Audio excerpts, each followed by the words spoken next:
Welcome to another Hollywood Times Live. With your host, Tom Sanchez.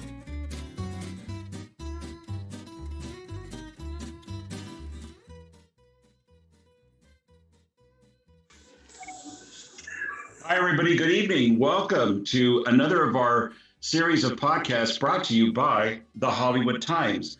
One of the first, if not the first, newspaper to go online and bringing you entertainment news from around the world, of course, centered in Hollywood. And tonight, everybody, there's a really special program, and I want to bring to you great guests that have actually experienced and have written about Hollywood ghost sightings in various landmarks throughout Hollywood at different times in Hollywood's history. So, of course, Hollywood is known as the capital of glamour and entertainment. And some of you may already know that some places like the Hollywood Roosevelt Hotel have had sightings of various movie stars like Montgomery Clift and Marilyn Monroe. However, ghost sightings and energy apparitions have been all over the place. And tonight, our guests that we have assembled will be talking about their experiences with ghost sightings and energy apparitions at different locations. And let me introduce tonight's guests. First of all, we have writer and comedian Diane Nichols, who spent a long, apprenticeship at the Comedy Store. She performed there, and her stories are incredible about that. Her somewhat partner in crime, meaning one of her best buddies and someone who worked with her at the Comedy Club, is Mr. Joey Gaynor, comedian, and Jack and Joey of all trades, because Diane said the Mitzi Shore, the great owner of the Comedy Club, used to put pressure on the men to do a lot of things at the club. So Diane and Joey will definitely be sharing their experiences about working there at the time of the Comedy Club, plus other things that they've encountered on their own. And Joey, don't let me forget the Sam Kinison story. That's incredible. Don't forget anything. Jesus. I'm glad I got here. Technology and I are not the best of friends, so I'm very excited. Yes. I'm talking to you through my shoe phone. Huh? I said you're a member of a large club. Yeah, it's called the Over 50 Club. We can't figure this stuff. No, I can't figure this stuff out. You know, the cursor is me going, son of a bitch. You know, that's. Well, Lisa, this is just a sample. This is Joey Gaynor at work here. Along with thank you, Joey, for appearing tonight. Along with Tiffany Peterson. Tiffany started out, talk about rags to riches. She's a true Hollywood story eater, and she worked her way up to become director of live events. And, Tiffany worked on such events as The Lion King, and has great stories about how people that worked at the Pantages were initiated into the ghost stories as part of their climb up the ladder, as it were. And then also, I want to introduce Cory Zamora. Cory Zamora has, hi, Cory, how are you? Good to see you. So Cory is coming in from Central California. In addition to her 40 plus years as a dancer of Middle Eastern dances, Cory has also been involved with learning about Hollywood history and true crime. She teaches at her studio in Central California. She has stories to tell about ghost sightings and energy apparitions in Hollywood. I did grow up in Hollywood. Yeah, I grew up in Hollywood. Did you? Okay, great. My parents lived on Whitley Heights. That's about as Hollywood as you can get.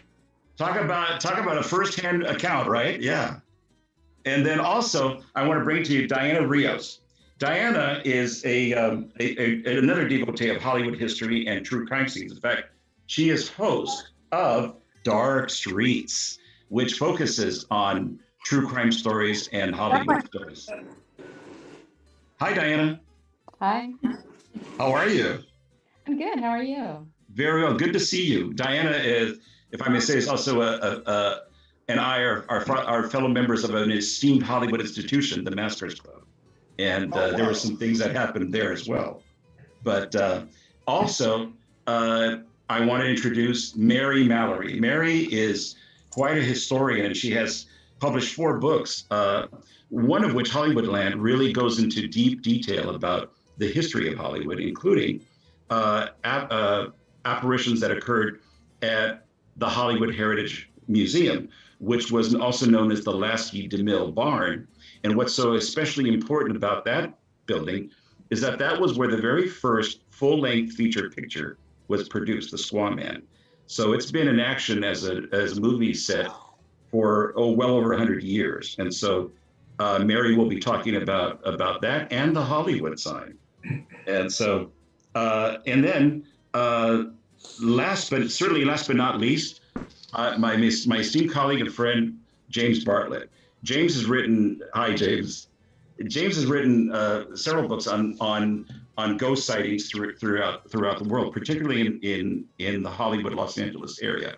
And so James will be sharing about ghost stories that are not necessarily Hollywood in and of itself, but certainly very Hollywood related in the Griffith Park area, and things that have become urban legends that have melded into Hollywood stories. So I'm glad James is here to be able to relate those stories.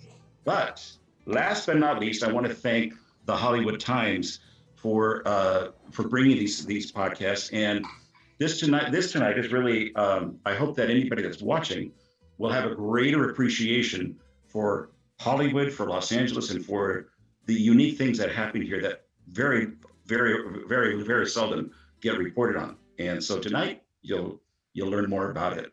So I've got to go this right away because it's just like screaming. Diane, can you tell the audience about? Wait, right back. What's that? Oh, I'm sorry. I know you're in the middle of the podcast, but I also have trick-or-treaters, so I was trying to let them know to help themselves to the candy, so I apologize. That's fine, Tiffany, you're working it. I love it. This is great. So no, Diane, if you can, tell the audience about your first experiences coming to Hollywood and about the ghost that piggybacked from from New York to Los Angeles.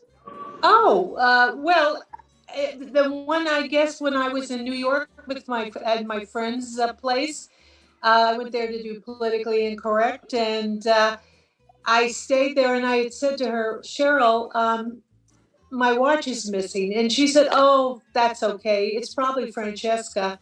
She'll return it before you leave. And I went, who's that? Well, she used to live here, and, she's gone now. So later that night, I'm sleeping on the bed, in the bed with one of her cats, or maybe 5 of her cats.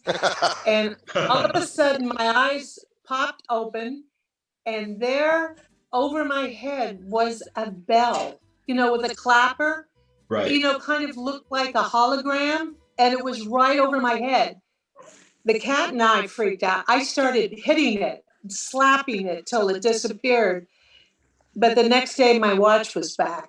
So I was so frightened, and I thought, oh my God, I can't believe I saw that. And then when I got home, I came into my apartment, and this apartment is now 100 years old. This was, 20-some years ago. Sure. And everything's been painted over. They never fixed anything, just slapped it on. And they originally had a buzzer that you hit downstairs, and then there's a big clapper bell upstairs above the kitchen. And it's been disconnected. I walked in, it was going crazy. The clapper was slapping against, the thing. And I had to get on a chair and tear it off. And, I had a bell connection, and I thought that was really strange. But seeing the bell was the most frightening thing. But I thought you wanted me to talk about the Comedy Store. That too, of course. Joey knows it all. Yes. Joey is the master of what happens with the ghosts. Because Joey and I were backstage in the main room once. Remember, Joey, and you were saying, fill this wall, Diane. Fill this wall. It's ice cold. Do you remember that? Oh, yeah. Yes, I do remember that. Wow. Yeah. Oh, yeah. But anyway, here's my go downstairs the back way, and I saw, as I came out, it's right by Mitzi's office, and I heard a noise up on the 3rd floor. and it was dark up there. Nobody ever goes up there. And there's just this wooden staircase. And I'm listening, and I definitely somebody was up there. And I started talking, thinking it was Missy's assistant, though why would she be there at night? And as the steps came down the stairs, there was nobody there. And I startled, and then it came down all the way to the bottom step. But there was nothing there, just the sound of the stairs. I know the footsteps. So I just looked at it and I went, wow, I know what's happening here, and I'm going to be leaving you now. Feet don't desert me now. And I ran downstairs, right past the laundry room, which is the VIP bar now, but used to be the makeout room at the Comedy Store, and in the kitchen. And it was really quite scary. But then the waitress, a few weeks before or after that, she went to put the blow the candles out. On when the show was over up in the belly room, and as she went to every table, the candle blew out before she got there. And there to the belly room and stood in the doorway and said, "Do you not want us here?" And the fire door slammed in his face. Oh, wow. Wow. Wow. So, and the fire door is very heavy to the, Sure. So, I mean, it was kind of chaos all the time at the Comedy Store, Robin Williams running around and everybody going to the 3 different showrooms. So a ghost, yeah. So They Diane, probably didn't want us there.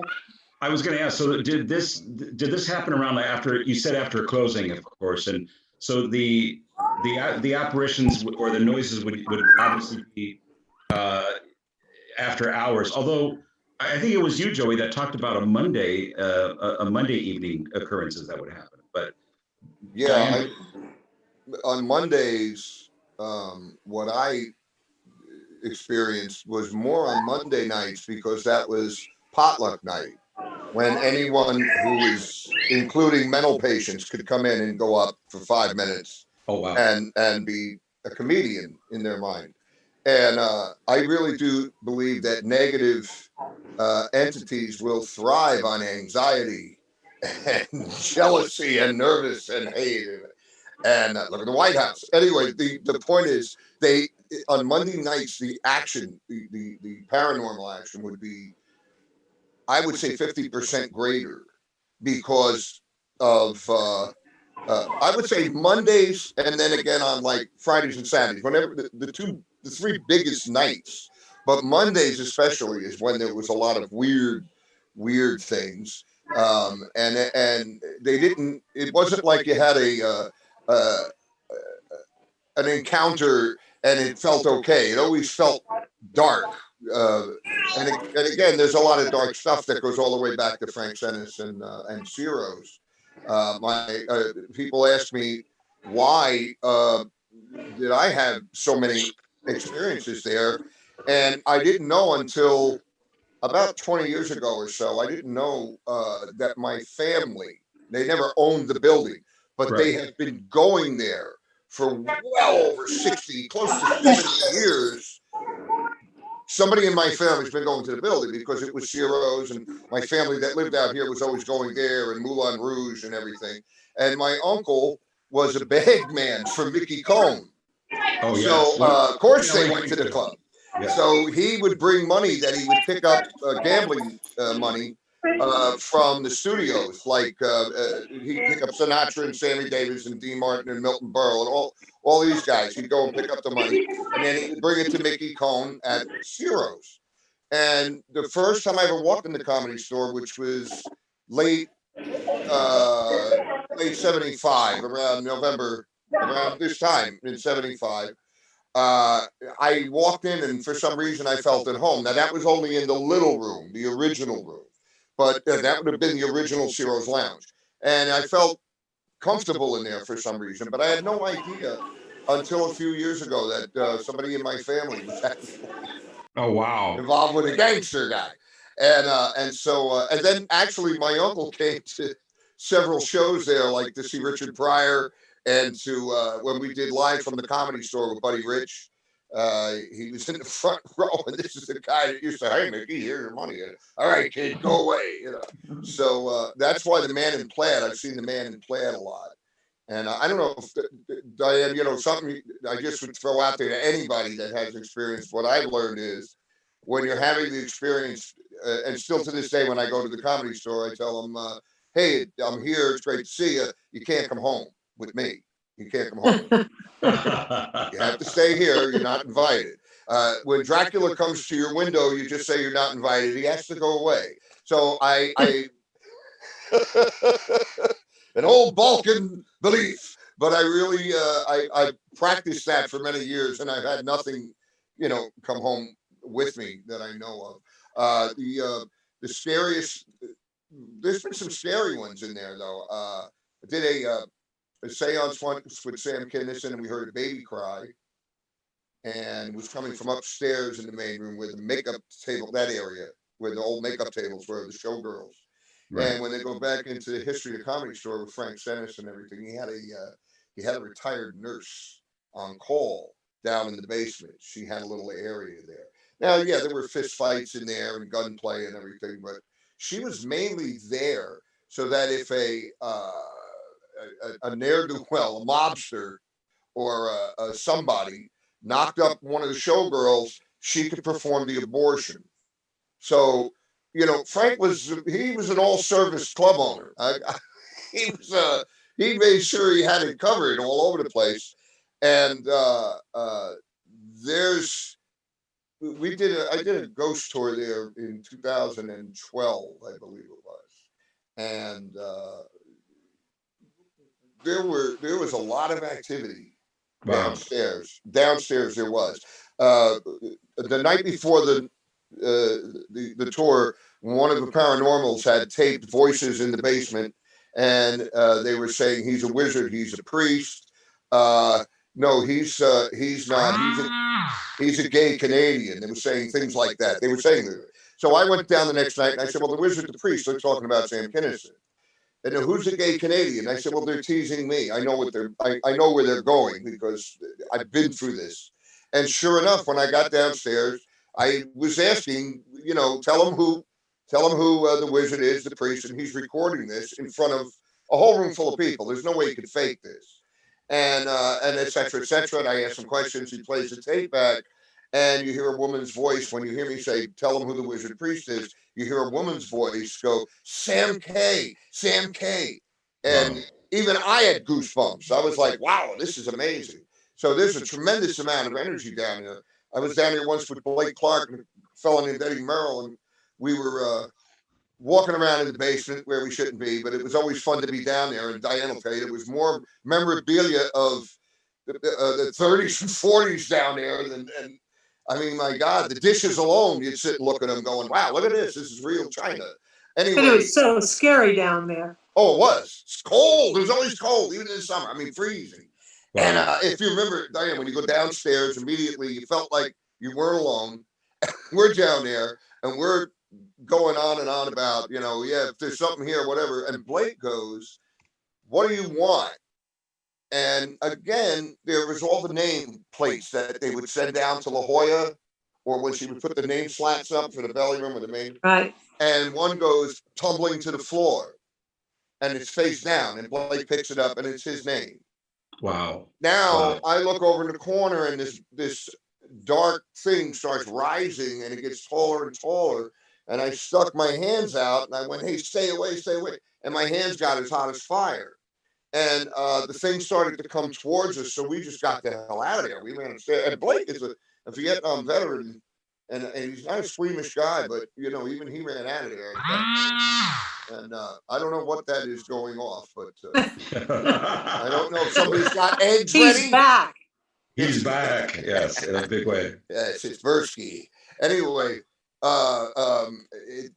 yeah, we ran out of there. Another night, Blake and I, this is all on the Unsolved Mysteries. Blake and I were in the main room, and we're locking up, and we're like, if there's something here, come on out. I'm yelling like an idiot, and an ashtray just rose up and flew, bam, right over my head. We put the chairs down and left, And the main room's another place where the first time I ever encountered anything was my first night as a doorman. And there's a picture I sent you too. I don't know if you got Yes. them in the email.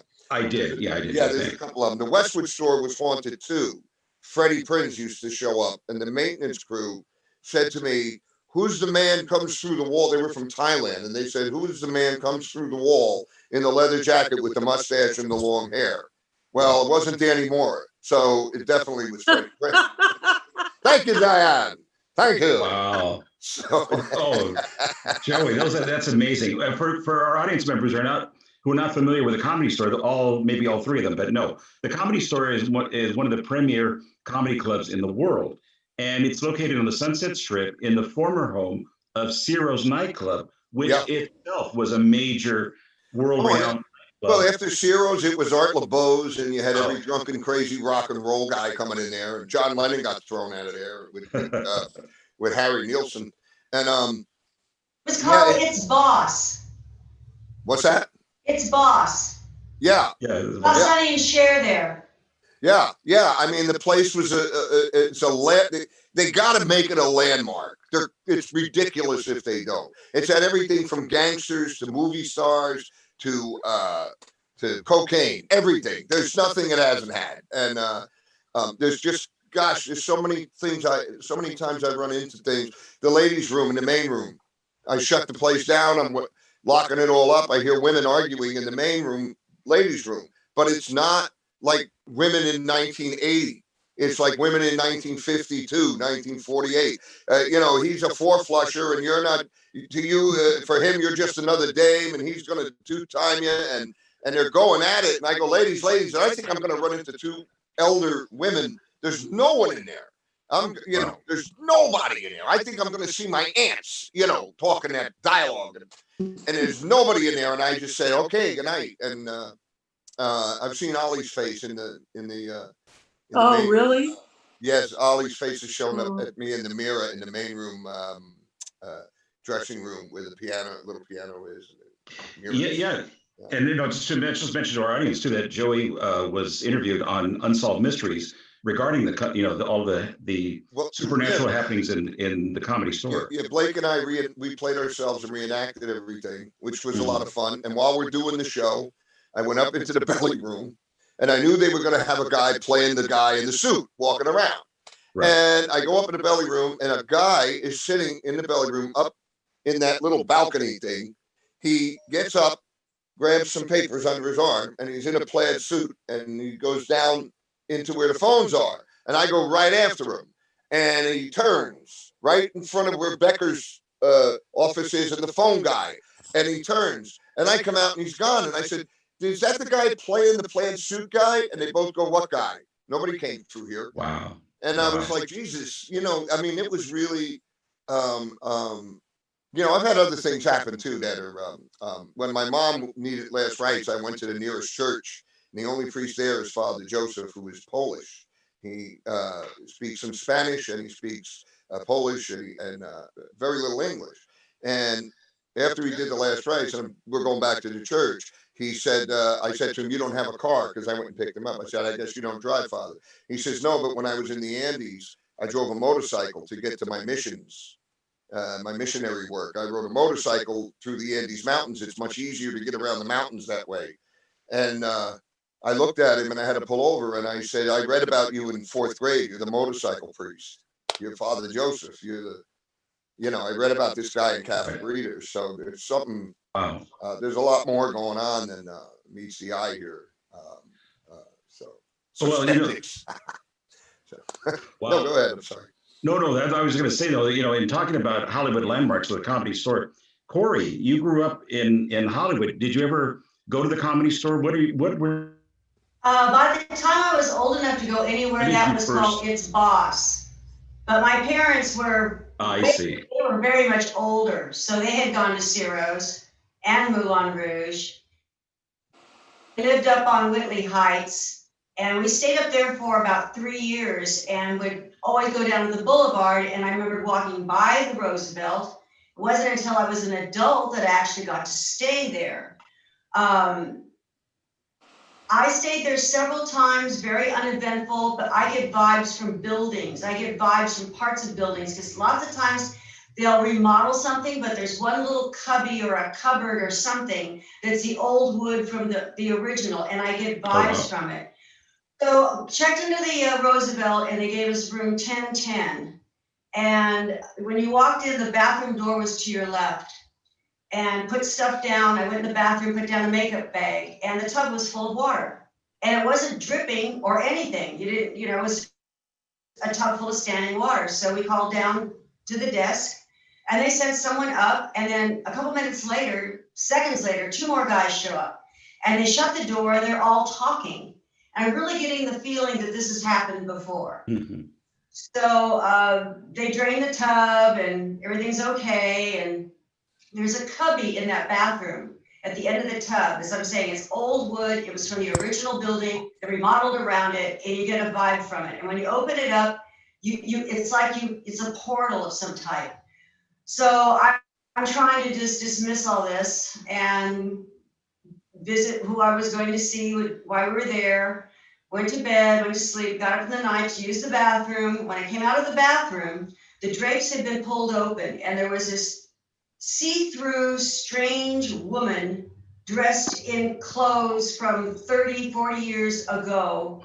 And she's showing me out the window, but the window isn't as it was then. It was as it was long ago. It was really weird. And I didn't want to challenge it. I just went with it. And she really wanted me to see this. So I looked at it, and then I sat on the bed, and she closed the curtain and she disappeared. It was very strange. I don't know who she was, but I know a lot of people used to live in the Roosevelt. And so sometimes I would run into older people who had worked there for a long time. I got on the 11th floor once with a room that had a shower as big as a walk-in closet. Come to find out there's 3 of them. They were built for Japanese guests. But the other gentleman mentioned Mickey Cohen. And he had a haberdashery on Sunset and Holloway. And it had been taken apart and made into 3 different businesses in the 70s. And I worked in one of them. And in this room, there was an impression in the carpet where he had a hide room. When people came in, he didn't want to see. He had this different room he could hide in. Well, that room was now the black light room. This place was called the Psychedelic Conspiracy. And you could watch people in the room as they looked at all the posters, but when they would walk by this place in the carpet, even people who had no clue, tourists, anything, they always walked. They would get a feeling, you get a look on their face, and they'd step back from this place in the carpet where you could see where the walls had been. And when you said Mickey Cohen, I remembered that. Oh my God, I used to work there, and it was just that one part was so odd. And the back bathroom was very odd too. They had never remodeled it. So old plumbing, old things like that always grabbed me. It's just, I loved it, but they tore the whole thing down, of course. Oh, wow. They tore everything down. I'm glad they still have the Comedy Store. And you're right, it should be a landmark because it was Ciro's. Yeah, and people forget that. Go ahead, Joe. I'm sorry. No, I was just agreeing. I wouldn't. Yeah. Oh, no, I was just saying that, yeah, Ciro's, and people don't realize that before Las Vegas became a major entertainment center, the Sunset Strip with Ciro's and Trocadero and other clubs were world renowned and brought celebrity not only to see the shows, but also to perform as well. So, yeah. I get mad knowing that as a child I saw things, but it was so ordinary to everybody else. Nobody really pointed out that I was walking past the Garden of Allah. And now I just could kick myself for, not being more attentive to what was going on. But I guess when you're right in the middle of it, it's just part of your life, and you don't think about things like that until later. But yeah, that makes me mad. Makes me mad. Well, Cory, did you experience any other kinds of energy sensations in other areas of Hollywood that you would go around? There was a Oriental Asian store. I'd been there forever, and I think a family owned it and had a curtain in the. And the curtain was open one day, and there was a staircase going up. I think they lived above, but something about that space, I had to pull myself away from the curtain. Old places like that. Even that magic store, when you would get to an older part of the wood, even Frederick's, older parts that were used for something else, but they kept things, you get weird vibes from it. And it's like everything comes back to you. And you're right, you don't hear it in the language or vernacular of what you're living in. You hear it as it was. And Right. that's kind of strange, but it's awesome. I'm never afraid of anything, but I'm riveted. I can't move. I turn to lead. I feel thick, and you have to be pulled away from something. Other places, well, we ended up in Culver City because my father worked for MGM. He made all the guns for the movies, Gunsmith to the Stars. And I remember when we were members of the MGM club, and we would go on these picnics, and you could go to the studio and play on anything you wanted to that day. And there were like little sets from the Great Earth, all kinds of strange things from old times. And you really got the vibes from it. You really did. And I was really sad when they tore all that down as well. Wow. You know, Where was that located originally? Cory, where was that located originally? You said where they had the sets from the Good Earth and everything, or was it a different? What? No, you were saying that you saw elements from the sets from the Good Earth and other. In the back lot of MGM. I see. Yeah, I know. Yeah, there was Culver Boulevard and Olinda. We always used to go to the kids that didn't have family that worked at MGM would crawl over the fence, but once a year we were allowed in because we were members of the studio club, and you could play on all the sets from all these different things. And then they had originally burned that part to be the fire of Atlanta, but then so it's kind of sad that you want to know, well, wonder what was there. But you could play with everything. It was just like you were going to an amusement park with a free ticket. It was fascinating. Wow. You could play around Tarzan's Lake. And then when they auctioned everything off, that was just so sad. And I remembered Mickey Rooney's little cloven feet and furry legs from Midsummer Night's Dream was up on the wall for $50. And that was my whole month's allowance. And I wanted to buy that so badly. And he came to Fresno here and appeared in the Tower District, the Tower Theater, about a year before he passed away. And all I could think of was if I had been able to buy that, it was just $50. But in the 60s, that was a lot of money, and it was my allowance for the week. So I didn't do it. But I learned later that a lot of that stuff didn't even get taken somewhere. It was just thrown in the landfill. And that just broke my heart. I wouldn't want to be living on anything that was built on that land. I would suspect that there's vibes, I really do. When you said about feeling vibes, I did some production work on a pilot down in Long Beach at the old Long Beach Press Telegram building, and it was the newspaper, but they were turning it into condos and that, but they were shooting. They were still doing remodeling, and they were shooting, but down in the very basement was the print area. And all these printing presses are there. And you walk by an area where the guy who set the type, the guy who set all the print and everything was. And there was a button that literally said, "Stop the press." And one time I reached up and a hand smacked my hand. Something smacked my hand before I could touch the button. Wow. And another time I walked by and I saw a guy in the, with the overall thing and the visor, and he had gloves and he's doing stuff, and that was a split second. But yeah, they linger. I mean, it's not like they go anywhere. They want to stay. They don't want to go. I don't think that the spirit, I don't know, I'm theorizing, but sometimes maybe a spirit just doesn't want to go. It wants to stay there, and either good or bad. I don't know. It's weird. Wow. Well, Diana, I was going to ask you this because I know of your work with, with the dark history of. Hello. Mickey Cohen was LA's. Oh, hi. Yes. Oh, nobody heard me in that one. I'm going to repeat that one for Diana Rios. People have mentioned Mickey Cohen. He was actually LA's answer to Al Capone, and he was a mover and shaker throughout Los Angeles. And he was almost so known as the man with the 9 lives because there were many attempts on his life, and they never happened. And he was so hiding in that room. probably 4 of them there, right? At least. No, so Diane, I was going to ask, with your study and your background in crime and in Hollywood history, what have you come to know about Mickey Cohen or some of the other figures that in Hollywood? What has been your experience with that? Well, somebody was talking about Ciro's in Yes. the Comedy Store now.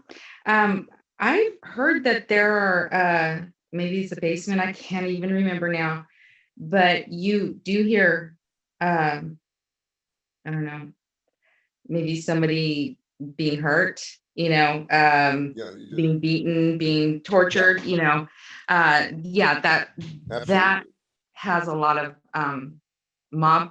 I think a lot of the feelings you get there are mob related more than anything, and they do seem, aren't they pretty aggressive there, correct? Yeah, I agree. I agree wholeheartedly. Yeah. Very aggressive. Yeah, and I live in Las Vegas, so now, and let me tell you, this city is very loud with, I was listening to you talk about feelings you get, and I not like you, but once in a while, I'm just a very sensitive person. There are some places here that I was just immediately drawn to. I've only been here maybe 15 months, and I already found everything. I just was drawn, to these places, old places. A lot of gangster thing. I have not been to Flamingo though to do the Ben Siegel thing, but you're all familiar with the movie Casino. Oh yeah. Yeah, I found a lot of those the places that these people came from. It's just really strange. But yeah, as far as Ciro's, yeah, I think anything at the comedy store, I'm sorry. That's all. I think that all comes from the gangland. Yeah. There was a guy seen though with a bomber jacket on, crouching around the comedy store, once in the laundry room and once upstairs in the office. Crouching in a bomber jacket? In a bomber jacket. Yeah. I don't know, man. I Mike Fabian used to wear a bomber jacket. I mean, that's the only guy I could think of. I know it's weird that I think of Mike Fabian, but wow. Nobody knows who that is. Comic? No. Huh? Yeah, he was a comedian. Comic, Mike Fabian? Yeah, if you remember him from long, and he passed away. Do. I thought he was going to be a big star. I thought he was. Yeah, we all did, but then alcohol cut that short, unfortunately. Wow. Diana, have you noticed besides the comedy store, have you felt or seen it anywhere else, maybe like at the Knickerbocker Hotel or at the Roosevelt, like Cory was saying, or was it primarily the comedy store where you felt this? Or no, I haven't been. I didn't. No, I was speaking of the other person.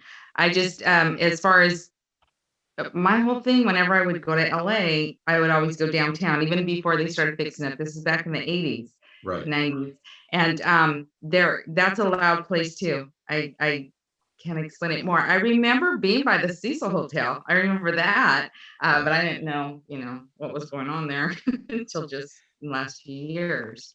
Yeah, James can attest to a lot of that. Yeah.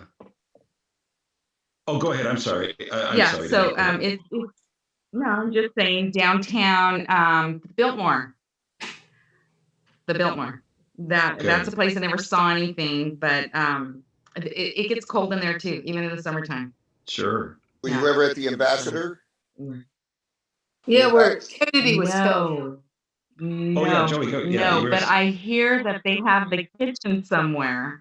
It's a school now, right? The land, but I know they preserved the kitchen. Something like that. I shot 5 Heartbeats there with Robert Townsend, and we were I love that movie. me and a couple of the comics were skulking around the building, and they had a couple of rooms that were locked. They didn't want people to go into out of all the rooms in the place, and then we took some linoleum off the floor in the kitchen. We kind of walked off where Kennedy was laying, and we took linoleum off the floor. And I eventually got rid of it because while I had that, nothing good was happening, and I got rid of it. What'd you do with it? Got rid of it. I got rid of it. It's not something anyone should have. It's gone. Let's just put it that way. It wasn't something to look. This is where Kennedy might have had his brains blown out. It was not something I would have. Me and a couple of other comics, and we all threw it away. We all threw the pieces away. We just it was just bad. It felt bad. I also had a chance to get the book of everybody. Robert in Trouble, he's my friend. I'm not going to take the guest book from 1968, just laying here in the guard shack with ants on it. Nobody. I should have grabbed it. I'm a fool. I should have. When I worked for Forey Ackerman and Famous Monsters, you had stacks of photos from Zeros. I should have took them. They're nowhere now. Who knows what that stuff is? I mean, it's better off being given to the Comedy Store archive. At least Jeff Scott, who's been archiving, would do something with it. But I don't want to monopolize time here. I'm sorry. No, that's okay. And you bring up a good point. Forrest J. Ackerman, for those that don't know him, was a major collector of stories of crime and supernatural stuff. He was the editor of a magazine called Film Facts. Famous Monsters. Famous Monsters, yes. Famous Monsters. Famous Monsters. He had John Hall's old house up in Los Feliz. Oh, wow. Okay. Yeah, he had the mansion. It was haunted. That was a haunted place. And definitely he's worth studying about. And by no means the Comedy Store or the Roosevelt Hotel were the only places that experienced, ghost sightings of any kind. In fact, when I first talked to James Bartlett about coming upon on the program, we talked about theaters being haunted because a Phantom of the Opera. There's this mystique of theaters being haunted. However, in real life, the Pantages Theater, one of the most famous theaters in the world, and for many years a concert and live event venue, has had more than its share of ghost stories. Tiffany, can you talk about how about the associate that you spoke to, the lady with all the stories there? Oh, Tiffany, you're muted. You're muted. Let's see. All right, I'm back. Okay, great. Yay. No. Sorry about that. It's like I muted when we were during my head trick or treat. Apologize. No problem. So, no, tell us about. It's true. The Pantages is haunted. It's been around since the 1927. When it was first built, it was built as it was supposed to be, silent movies. Construction. It went, and so it's been around, and we've had so it kind of gone through there. It's rumored that even Mr. Howard Hughes roams the offices there. I personally have not seen it though. Wow. Okay. Can you hear me? Yeah. Oh yeah. Yep. Perfectly. So you talk about how people have literally died at the Pantages and reappeared. Oh, Can Tiffany? you guys hear me now? Yeah. Oh yeah. And hear you. I was going to say, talk about how people literally gave their lives at the Pantages for. Oops. Oh well. Stand by, as they used to say. And there's even a test pattern.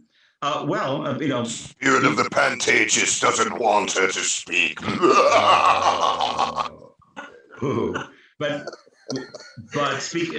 along the lines of the historical landmarks. Oh, there you are, Tiffany.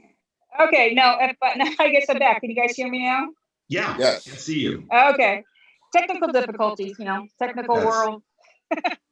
No, I was talking, you were telling me beforehand about people who literally gave their lives at the Pantages that died there and reappeared. Well, yeah. It's like when there was a lady that used to work there named Jenny Rupp, and she had been an usher since the day the theater opened. And she had an affair with one of the Pantages brothers, and it was in her contract that she'd always have a job forever. And what she had told us was I was one of the lucky people to get these stories from her, was that there was a young lady, aspiring actress, about the 1940s, came to see a movie, and she passed away of malnutrition in the balcony. So we assume that she's the one that sings on the stage, because there's times we've had overnight security where they hear a female voice singing in the middle of the theater and there's no one there. Wow. But then we also have had and we were told she was very attractive.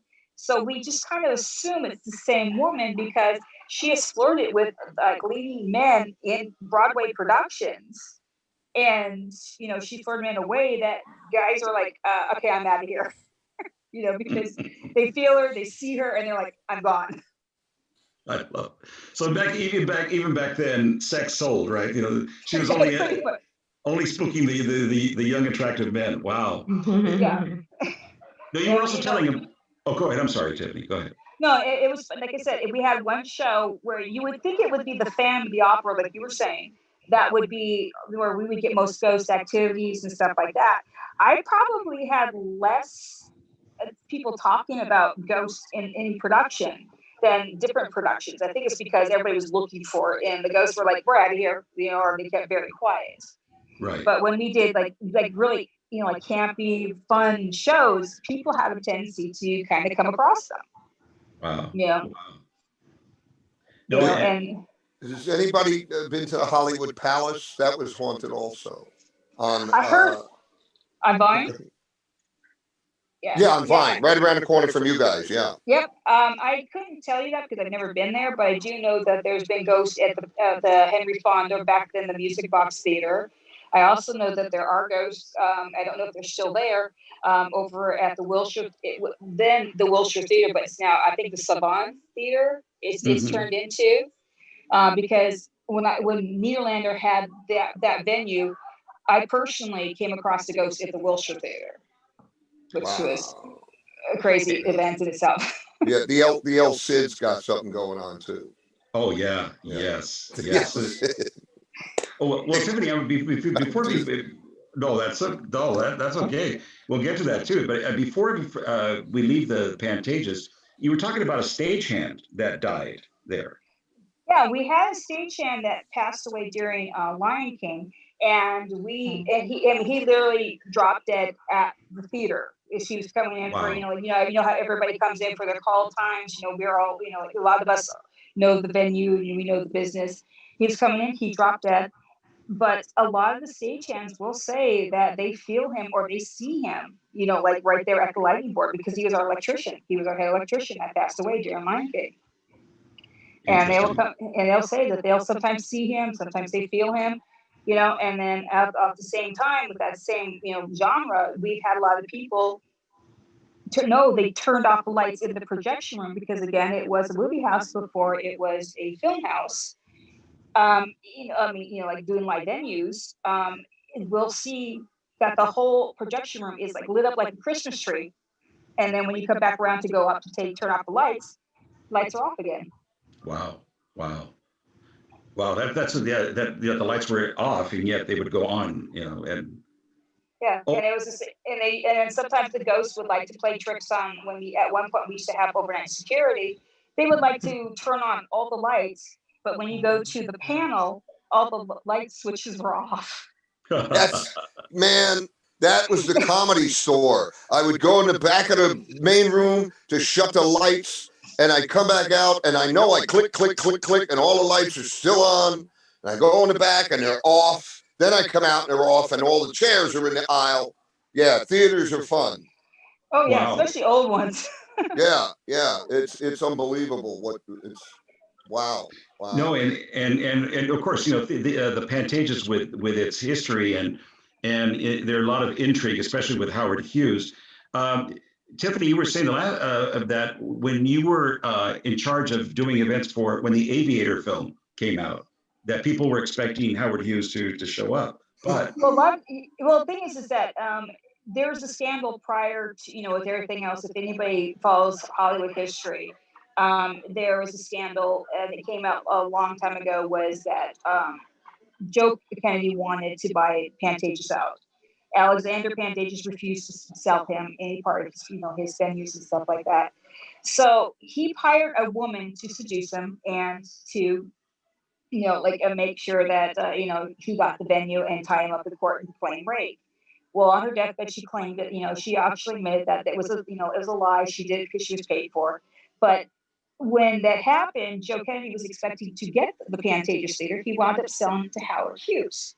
So Howard Hughes, because the venue was never finished, built a office above Pantages Theater, which their office is now. It was originally supposed to be 12 stories, but it was never finished in that whole thing.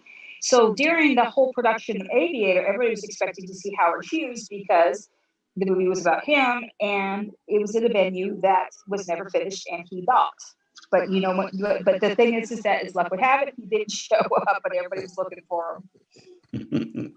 Mary, again, prior to the Helen Roosevelt Hotel and Pantages Theater at the Comedy Store, one of the oldest landmarks related to film production is the Lasky DeMille Museum. And as I mentioned at the beginning of the broadcast, that is now become the Hollywood Heritage Museum. And Mary, can you talk about what that building is, its importance, and what did you know about? What do you know about that in your research? Well, thank you. Yeah, it's originally dates to 1901. Its original location was at Selma and Vine Street. Started out as a little barn, and 1912, the owner rented it out to two guys who were then subleasing because all these film companies were coming to the West Coast. They wanted sunlight, escaping the patent wars, all kinds of things. And then in 1913, Mr. Cecil B. DeMille and Jesse Lasky, they were not doing too well on the stage and needed a new thing. So they decided to partner up with Sam Goldwyn and go into the movies. Mr. DeMille came west and rented it and started making The Squaw Man, which became the first feature-length film made in Hollywood. They needed an office. At that time, all these companies were just leasing buildings, and they mostly filmed outside with tents because they needed light for the films. And they would use, anything, a laundry, a saloon, a barn as a studio. So that started out as a studio, and by a couple of years later, they were with Adolf Zucker, and it was famous players Lasky, and that becomes, basically the birthplace of Paramount. And then 12 years later, they would move to Paramount, and they actually moved the barn with them. It was a gym there. A lot of things happened, and now it's on the Hollywood Bowl parking lot as a museum.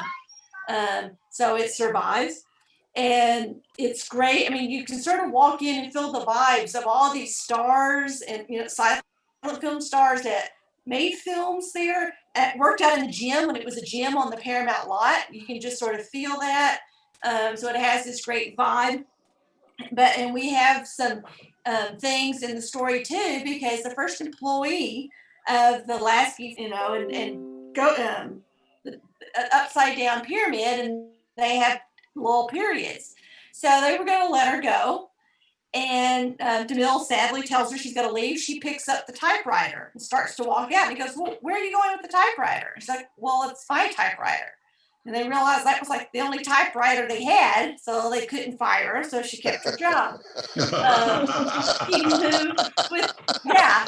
one way, to have job, security. So after they moved to Paramount, by that time, so much money is coming in, and DeMille had left. She was now a bookkeeper, and she was head of the bookkeeping department. And by the late 30s, or the Depression era, actually, everyone's in trouble. They asked stars to take pay cuts. They were laying people off, just like now with the pandemic. And she was going to lose her job again. And DeMille found her crying on the lot, and he was able to save her job again. She was there into the early 60s. At that point, she was the oldest serving Paramount employee.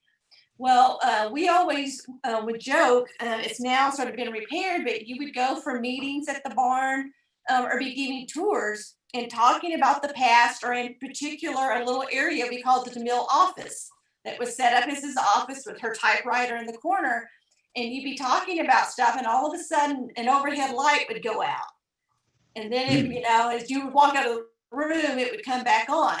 Or if you were having a board meeting or a meeting talking about something, trying to decide what you should do, the lights would go out and they would just magically come back on. So we, in a lot of ways, felt like Stella was, still talking to us. and trying to help people make the right decisions there. So Still holding on to her job even for Beyond the Grave. that's right. Yes. Well, you mentioned another thing too, and James, I know that you know a lot about this as well. You were talking about the Hollywood sign, and although the more famous story is that of this failed starlet, Peg Entwistle, who led to her death off the Hollywood sign. But tell us a bit more about the person who developed Hollywoodland, which is what the Hollywood sign used to say, Hollywoodland, until 1949. Yes. And it was an advertising gimmick for the development that is now Outpost Drive, La Brea, and Franklin in that area. Well, so the developer of Hollywoodland, S.H. Woodruff, was actually not the first developer. He was the second in command and got his job when the original guy dropped dead of a heart attack only 3 months after they started everything. But the head guy, he was so respected, they did not take his name off ads for more than a year. So, it started, his name was in big type, and then Woodruff's name was the small type.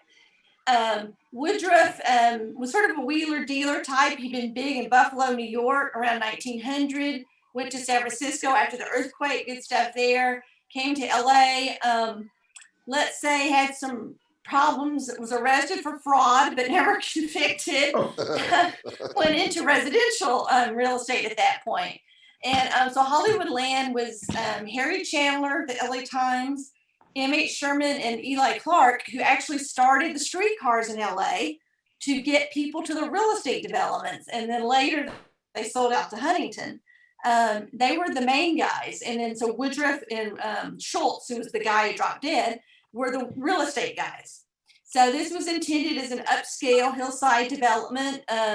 Very nice homes. I mean, the homes were, in a way, were more expensive because it was a hillside. So all the concrete, I mean, they did use a lot of reputable architects. So those homes then, with the concrete, were tried to bolt to the hillside. So the original homes that have come down up there haven't been because of earthquakes. It's because they've had brush fires up there and lost homes. But Woodruff is smart in getting publicity gimmicks. They had the Hollywoodland Community Orchestra that played on the radio, broadcast around the country, and played for Ralph grocery store openings. They took cars and they would drive them up like to the top of the hill or to the reservoir and say, look, and here's the top of the development.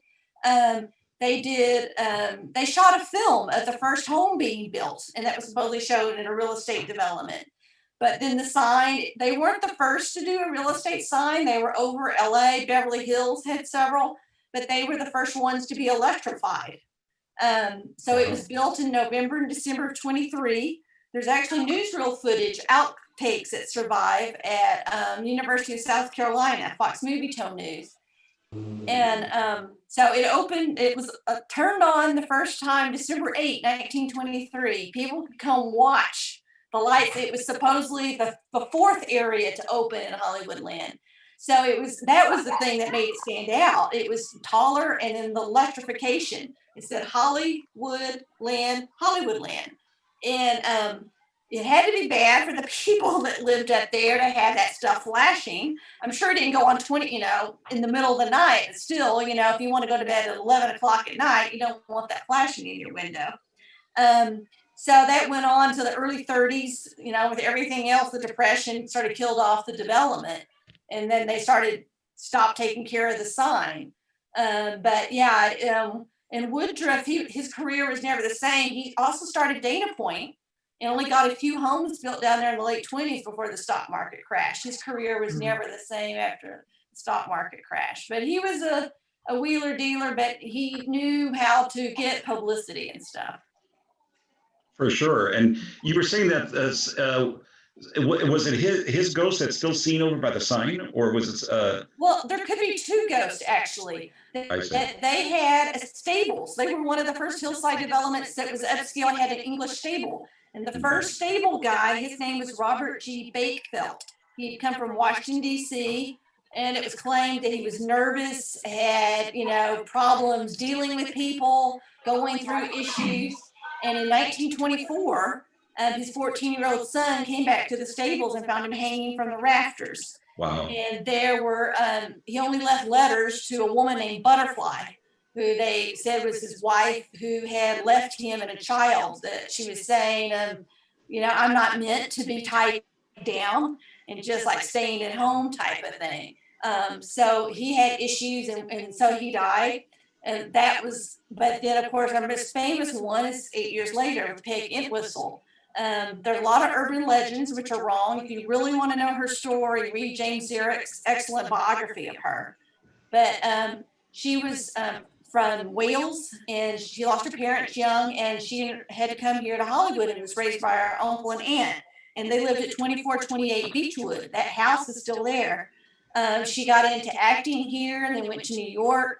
Was in the theater guild, was on stage, and actually a young Betty Davis saw her on the stage, and that is what inspired Betty Davis to become an actress. Wow. But so Peg was doing well, but she started went against the grain in what you're supposed to do. 31, she got a contract 32 to be in summer stock in New York. So she went, and then a week or two later got an offer after she signed the contract to be on a play with Bogart on stage. And so she broke the contract to go do that, which is a no-no. And after a week or two later, then RKO approaches her and says, we're thinking of doing this movie called 13 Women. Would you like to come to Hollywood and be in that? Well, sure. So she breaks that contract and comes to Hollywood. Well, it's a problem to film 13 women. You can't focus on all of them. So, and then her character is sort of in a lesbian relationship. And even though it's pre-code, they weren't going to go into too much detail about that. So her part really got cut down. And as I mentioned, it was the Depression. So they did not sign her to a long-term contract. Well, she had kept paying her rent on her New York apartment. And a friend had lost her job, so she was paying that friend's rent. Well, when she lost her job, they lost the New York apartment and their stuff. She couldn't afford her apartment here, had to move back in with her uncle and aunt, had been divorced from her husband, who had been, was now happily remarried. So her life was just, bad.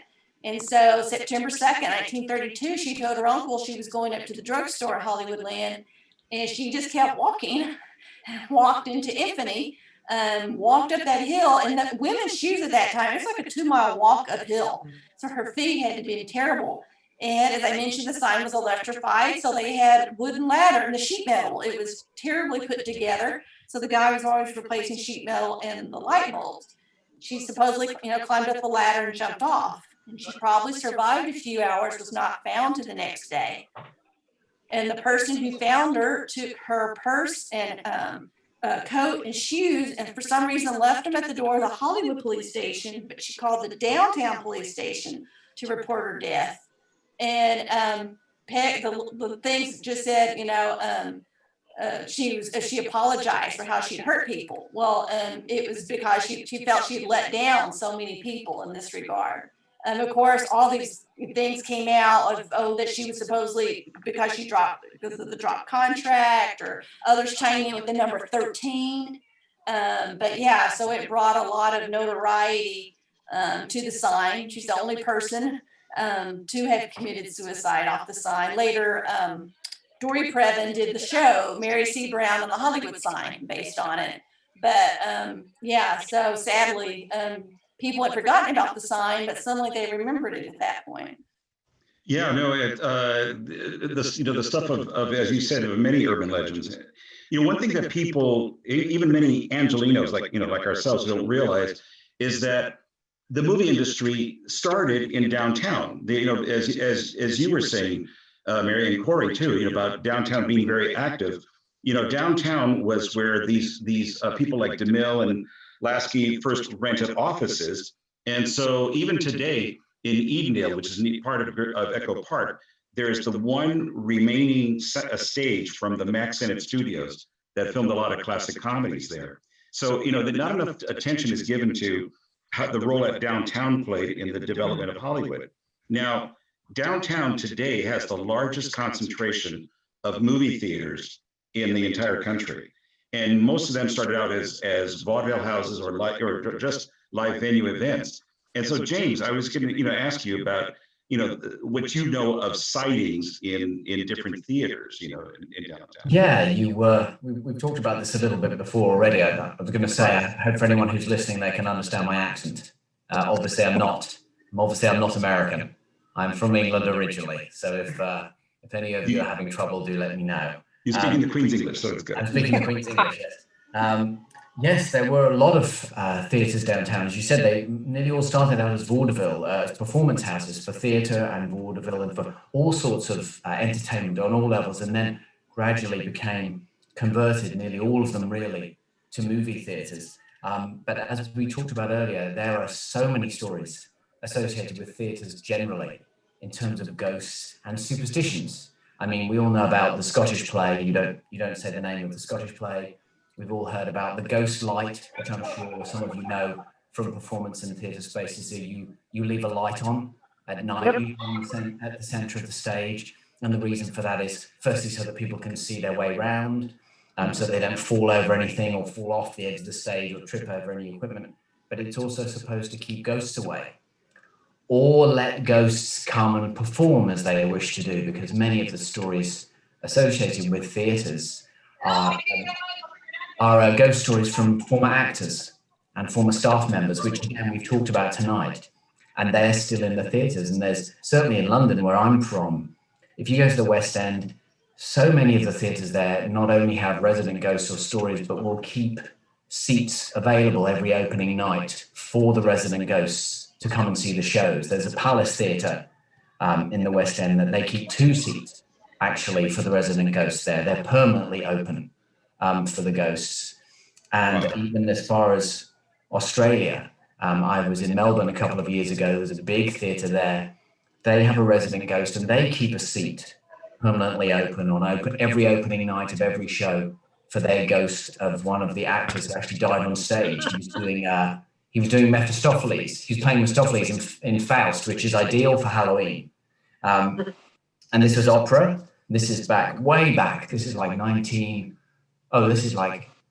maybe even before the turn of the century. And he was a very famous opera, and he was playing Mephistopheles. And as the trapdoor went down into hell, he had a heart attack. And by the time he arrived at the bottom of the trapdoor, he was dead. And the reason it turned out to be a ghost story was at the end of the show, when everyone came off stage, all the other actors and actresses, they were told that this guy, whose name was Frederick Federici, had died. And they said, well, what are you talking about? He was just on the stage with us while we took all our final applause and our final bows. He was just there. And, it was a typical actor, couldn't miss out on the applause at the last minute. It had to be there.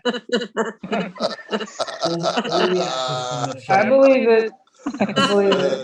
That's a very common story. And then, of course, Broadway, which I'm sure you've all walked down at various times. I mean, if you not only look up at the buildings, which are beautiful, and the neon signs, which are still working, a lot of them, or can work.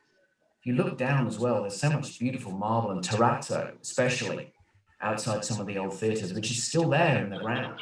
It's not been destroyed yet.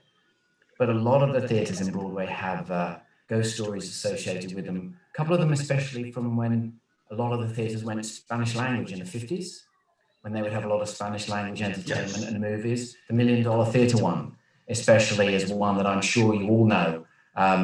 One of the big theatre palaces, one of a Grauman's again. And that's supposed to be haunted by the ghost of a man called Pedro Infante, who was a very big ranchero singer from back in the very, very popular, still well known. And his ghost is supposed to be, much like we talked about before, his singing, but of course in Spanish. He sings his songs in Spanish still at the $1 Million Theatre.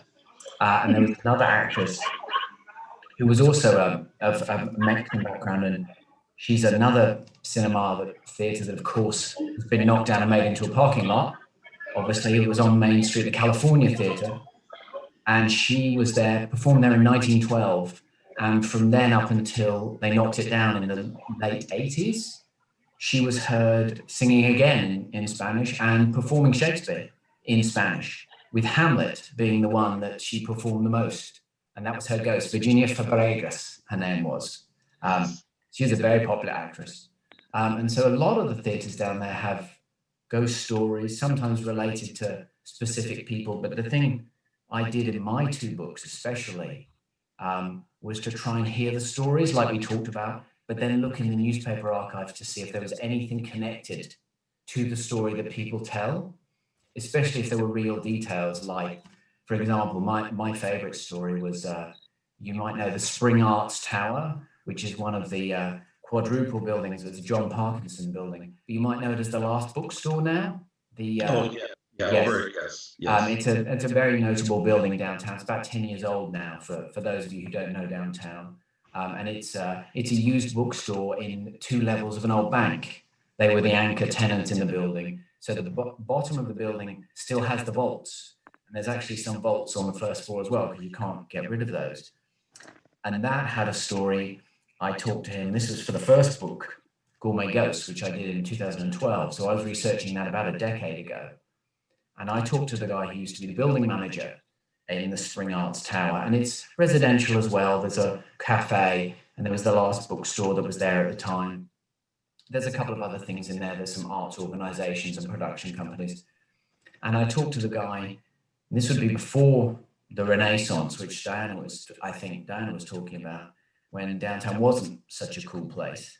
And he said he was the building manager, and he would go around the occupied floors, and they weren't all occupied, every night just checking that all the doors were closed and that, the windows were closed and that it was safe. He was the night watchman. And he said that several times he was on the 3rd floor, and he would always hear the sound of someone behind him, like another night watchman, like someone, checking the doors, closing doors, the sound of his keys. He could always hear the sound of his keys, and he knew that no one had any keys to the building. He knew he had the only keys. So he found that particularly frightening. He told me this story, and I thought, well, that's a great story. And I looked it up in the LA Times archives, and lo and behold, it turned out that in 1927, the night watchman of the building, he was on the 3rd floor doing his rounds, and there's a freight elevator at the back, not the public ones. And you've probably seen, they're the elevators that have no roofs. They just go straight up on cables, and they used to be a pull handle. You didn't press a button, you pulled the handle and stopped it. That's when they used to have operators. And this poor night watchman, who was called Carl Breitenbecker, he was doing his rounds on the 3rd floor, and I guess for some reason, maybe it was an accident or he stepped away, but he fell down the elevator shaft. Oh, wow. And because there was no roof, he cut his throat open on the cable. Oh.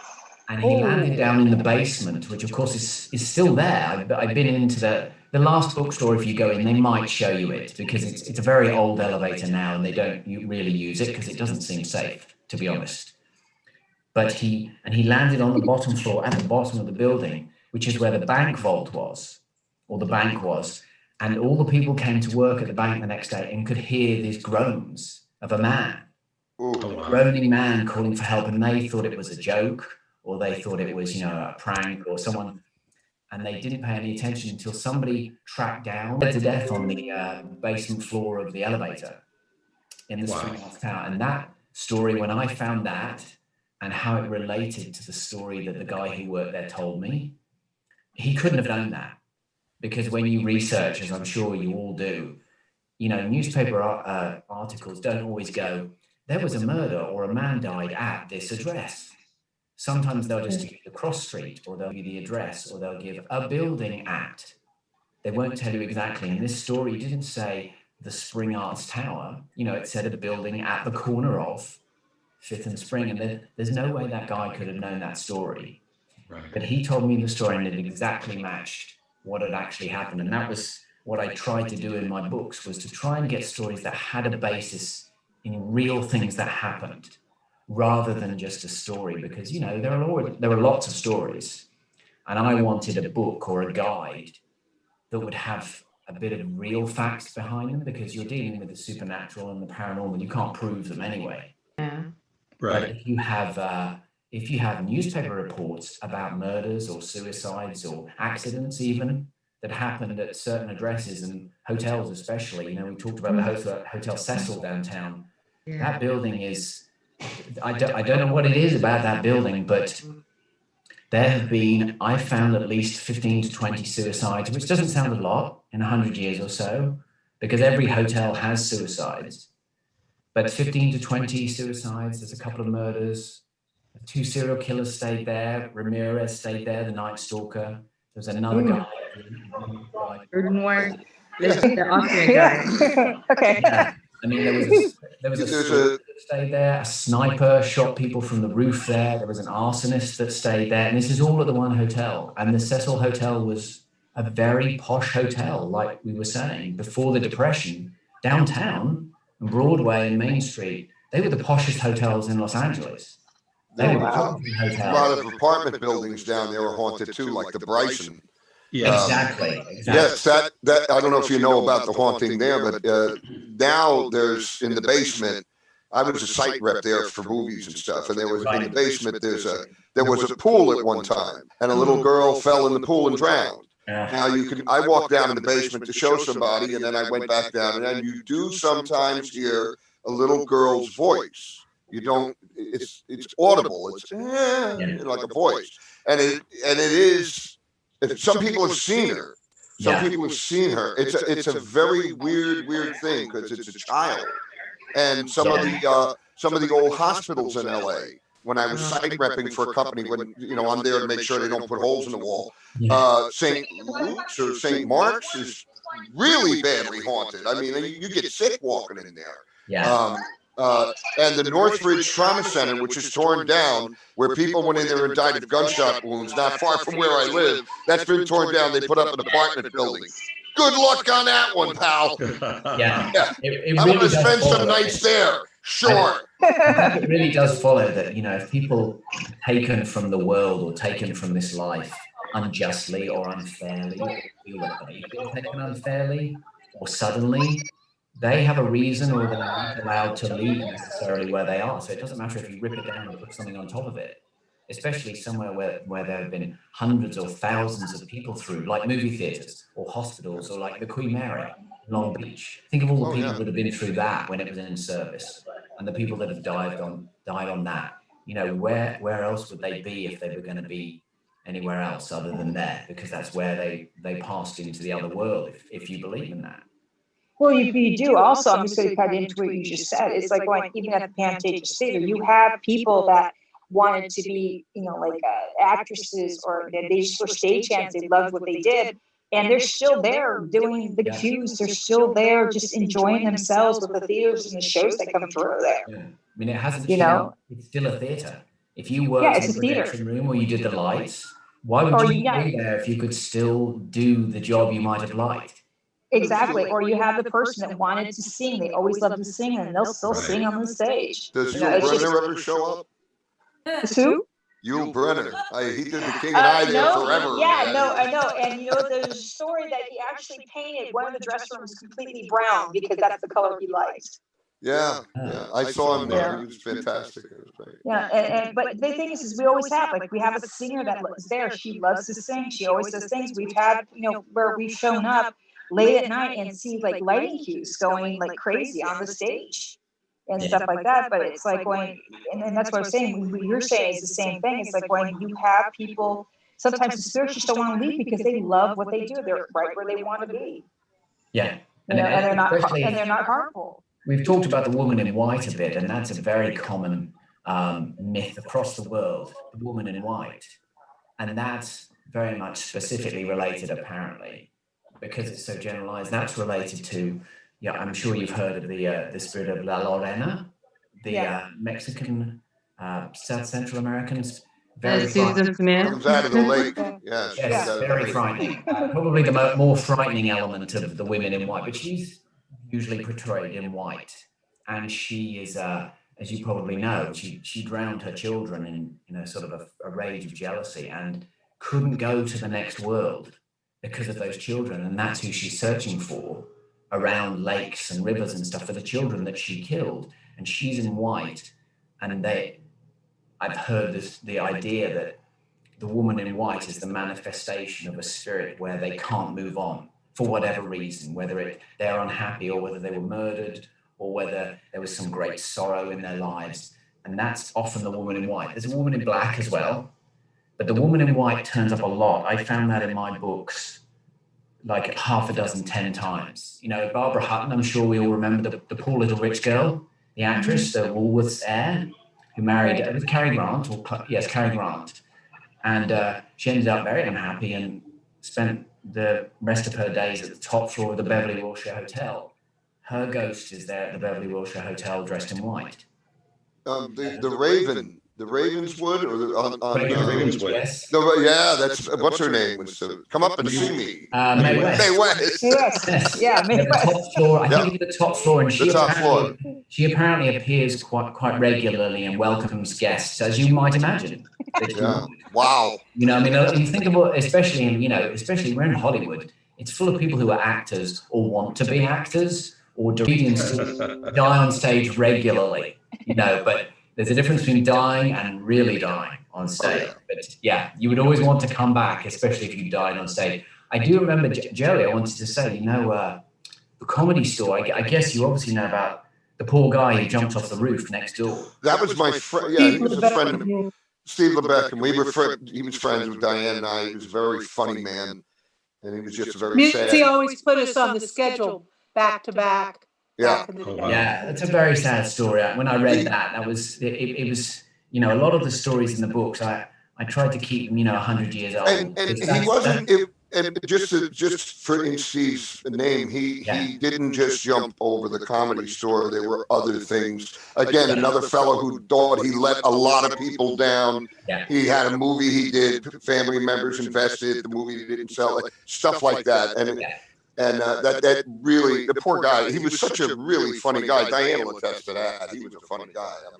Yes, he was the first person to tell an Ayatollah Khomeini joke.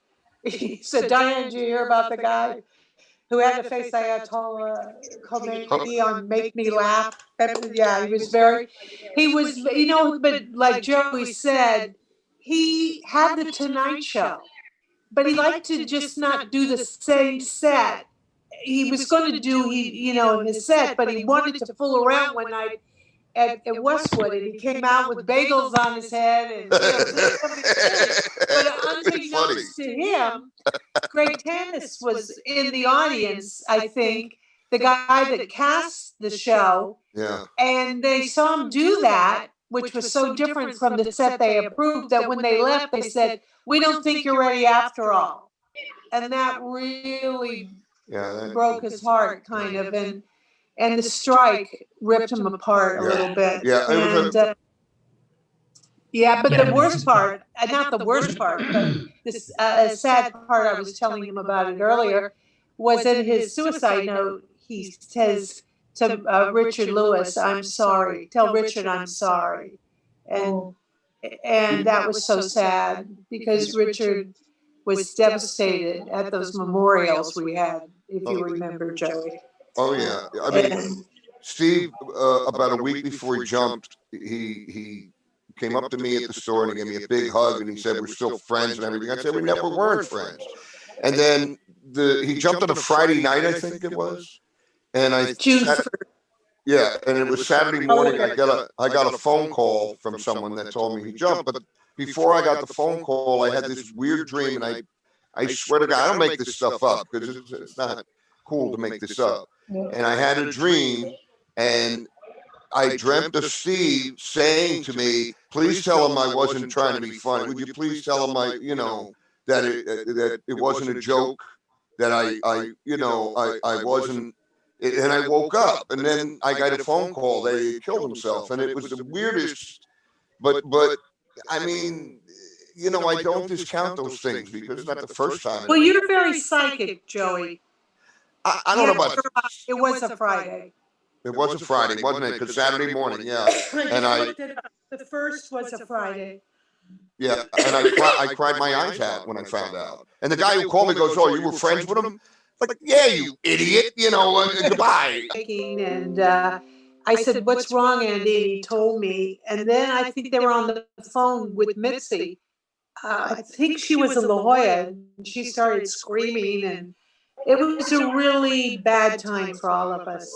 The weirdest thing was about a few months later, I was out in the back there with, or in the front part with Belzer and Blake and a bunch of guys, and we were talking about Lebedkin, and suddenly I felt like somebody was hugging me, and I went white and passed out, and they had to lay me on the bench. Remember when they had the benches going around in the front? Right. And they laid me on the wooden bench, and they brought me around, and they said, "What happened?" I felt like somebody was hugging me, and I don't know.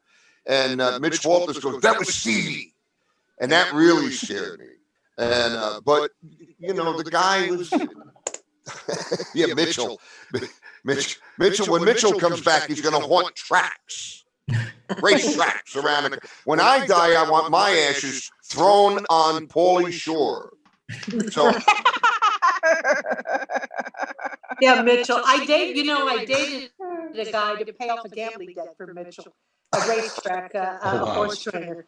Wow. Not about haunted, but I thought I'd throw it in. That's a cool story. Oh, that's funny. No, that's funny. But That's I do prefer the stories from 100 years ago, because 100 years ago, no one's around anymore who can remember so much. And also 100 years ago, you could buy poison at every drugstore. Cyanide, cocaine. And no one thought anything twice of it. And it's a really good way for women to get out of every tricky relationship they were in.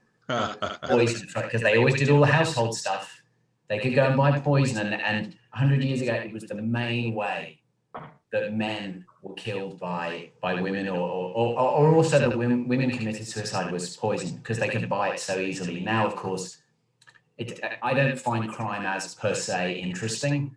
You know, I sort of stopped my research at like the 80s and 90s, because it's just gun crime and knife crime, and who cares about that? But 100 years ago, hey, your killers ain't what they used to be. They're just not what they There's no imagination anymore.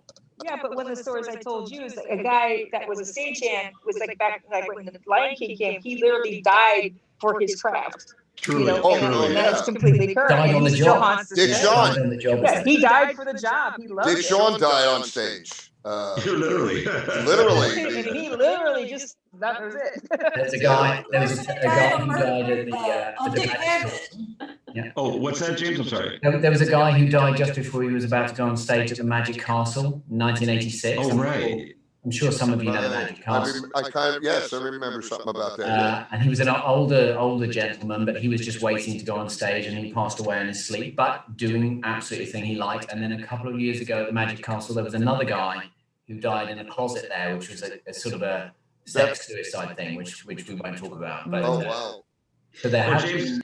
Go I ahead. just wanted, you know, somebody mentioned where Ramirez, the walk-in killer, stayed in 1985. Was Ramirez? Yeah, I was doing a play at the Skylight Theater over in Los Feliz, and I was going in the back door, and this guy's walking towards me in an AC/DC hat, and he's Latino guy, and he's got a big soda, and as he gets closer, he puts the soda to his face and drinks, and then he nods at me. He goes by me. I hear a woman scream, "My bag, he took my bag." And I turn around, and the guy's running with her purse. I got a shoulder bag because I'm an 80s actor. I have to have everything I own in the bag.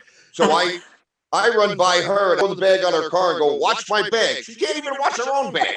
I go running after this guy, and he's in this big green car, and it's like just falling apart, and the roof is garbage. And I'm thinking, Dan August, if anybody remembers that, I'm going to jump in the window. I'm going to get, and I realize in my head, he's got a gun. This guy's got a gun. And then he drove away, and then it all came together from the description: AC/DC cap, dirty shirt, crummy car, he steals purses. I called the cops. I said, "I think it's the walk-in killer." They said, "No, he's in Pasadena." But what do you... But there's no GPS for the walk-in killer. So it turned out that it was him, because he then went.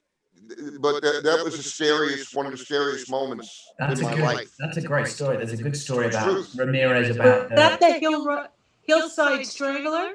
Yeah. No, it was the walk-in killer. You mean the Angelo Bono was the Hillside Strangler. Oh yeah, the two cousins. Yeah, he could make pizza. Not very good with women, but he could make pizza. That's terrible. Yeah, there's a good story I heard at the Central Library, which I'm sure we've probably all been into. Just about a few days before Ramirez was caught, you know, he was kind of caught by a mob in the street.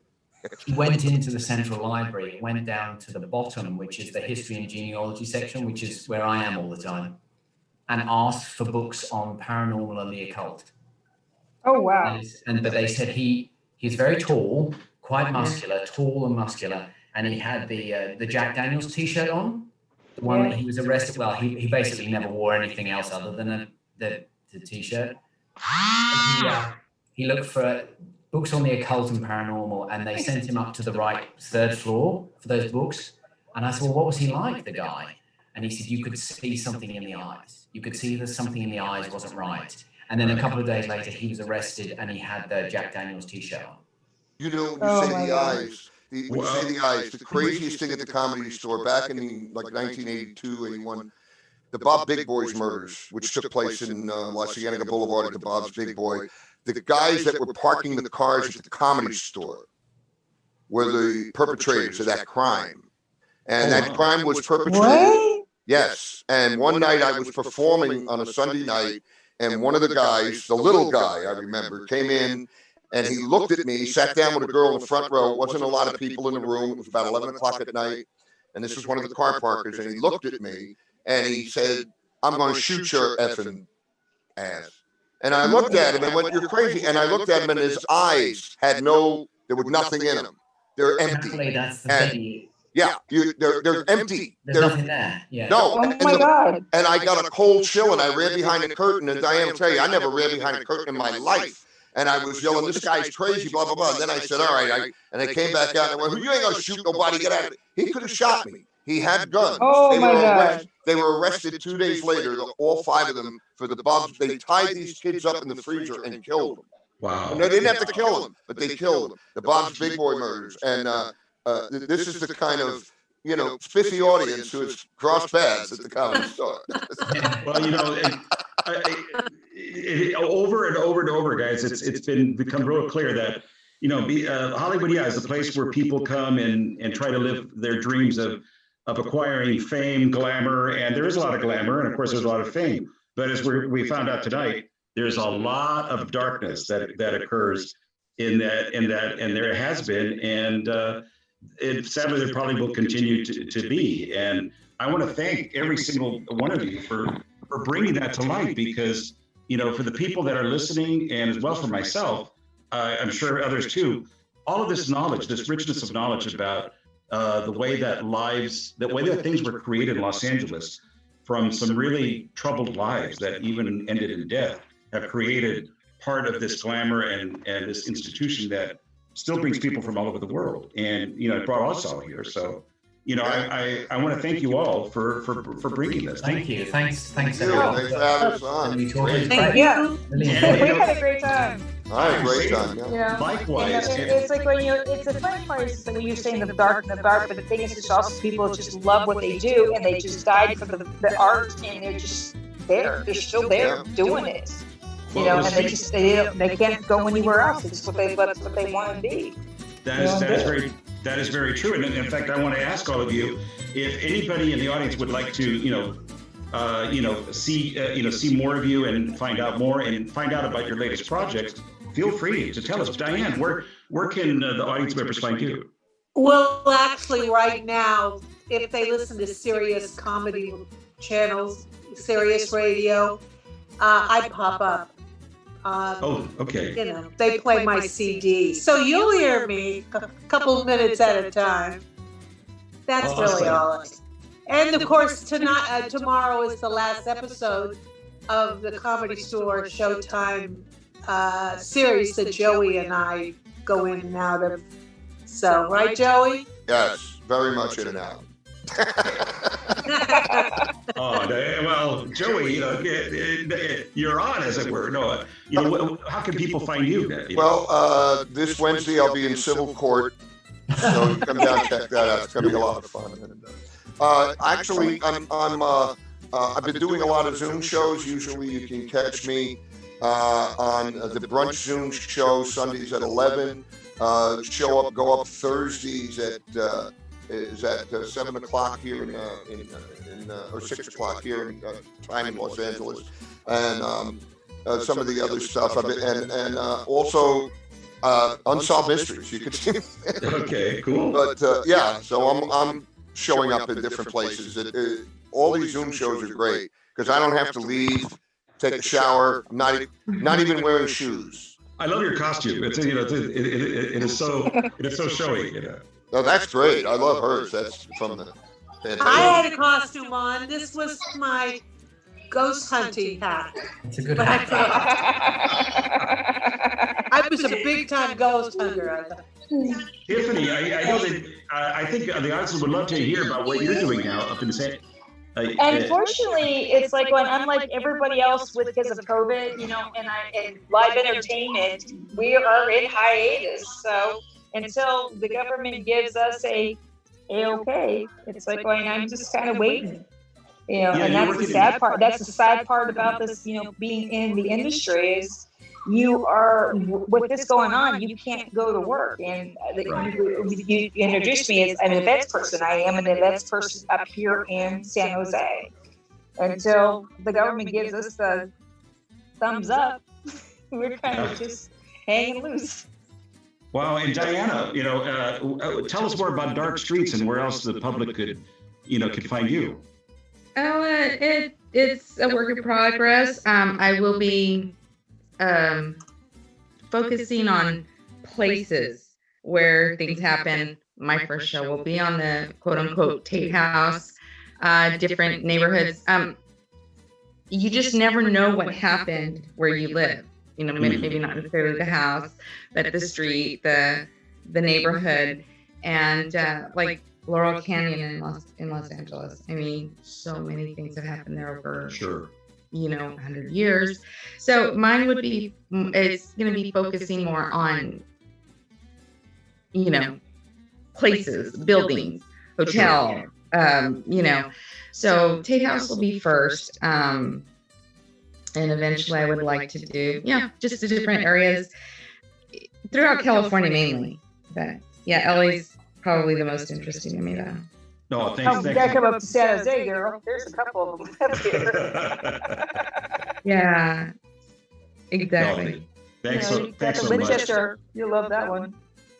No, and Mary, any what are your current projects coming up? Okay, well, I do. I write for a weekly blog called the LA Daily Mirror, or like LA film history. So you can check out there. Also, I'm producing an event for Hollywood Heritage on Wednesday, November the 11th. It's going to be a virtual event on Bunker Hill. And there's been a lot of interesting things that have happened up there. Nathan Marsack, he's written a really great new book. Sure. We'll be discussing that. So that's November 11th. You talk about Bunker Hill here in LA? Yes. Yeah. Okay. Yeah. I didn't want to get confused, but there is a bunker. Yeah. Okay. Well, in Boston. Yeah. Okay. Looking forward to it, Mary. Definitely, especially the virtual one for the Hollywood Heritage. James, what's on your agenda? Those are my books, Gourmet Ghosts. Oh, okay. So they're alternative guides. So the first one is the Ghost Guide, and the second one is True Crime. So whichever one you prefer, but they're alternative guides. So they're bars, restaurants, and hotels, all of which, of course, are closed at the moment. But they give a bit of history about the bars and the restaurants and the hotels, some of the ghost stories, some of the true crime stories, a bit of architecture, stuff like that. So they're really fun. And I did them because when I moved to LA, there wasn't a guide like this. That was really why I did them. And then my next book, you can see that lady there. Oh. Yes. So that's my next book, is a true crime book that's coming out next year. It's about a murder that happened in Alaska in 1953 and ended with a suicide in Hollywood, which was her. Wow. Is it? Yeah. It's Is the Frolic Room going to be in that? Because I know that was one of the last places she was. It was the last place she was at. You will know it, I'm sure. Is it's the Hollywood Plaza Hotel, as was. Yes. It was the It Cafe on. Yes. Yes. You've gone past it for sure. Yes, it's not open to the public now. I mean, it's in the book, which was how I found the story, but there is a little restaurant below. But she was a murder suspect in a very big case in the 50s, very noir. And I found that story in the LA Times, and it just led me down 4 years of doing research and FBI files and police files and family memoirs. And all of it. It's crazy, I tell you. So that's coming out next year. So that's a pure true crime book. But the two guides, if you want to ever have a look around LA and outside of LA, West Hollywood, Santa Monica, it covers all those areas as well. And they're all places that you can go, or at least will be able to go to eventually when everything opens up again. Oh, Okay. God bless. So I'm on Gourmet Ghosts is everything is Gourmet Ghosts, Twitter and Facebook and Instagram. Well, that's fantastic, James. Again, and ladies and gentlemen, for those who don't know me, I live another life as Mr. LA, Mr. LA Tours and Mr. LA Blog. And my tours really go into detail about why LA is the way it is by taking people through various neighborhoods where there's a lot of cultural fusion, why that is. And like any good tour, there's always a food element. So we get to taste the actual food of the different neighborhoods. And then my blog, Mr. LA, talks about traditions and stories about LA that not even the Angelinos know about. And yes, such as there's great pizza in LA. And some of the movie stars that were involved with that in the development of pizza in Los Angeles. So for Mr. LA, go to Facebook if you're on there and just type in Mr. LA Tours. I'm there. And also MrLATours.com is my website. So again, everybody, thank you so much for spending your time here. And this has been fun. I enjoyed it. I don't know what you did. I had a great time. Then you go to Joey Gaynor, Facebook.com. Find me there.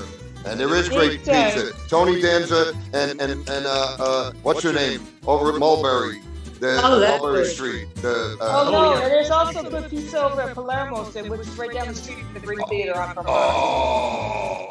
That's awesome pizza.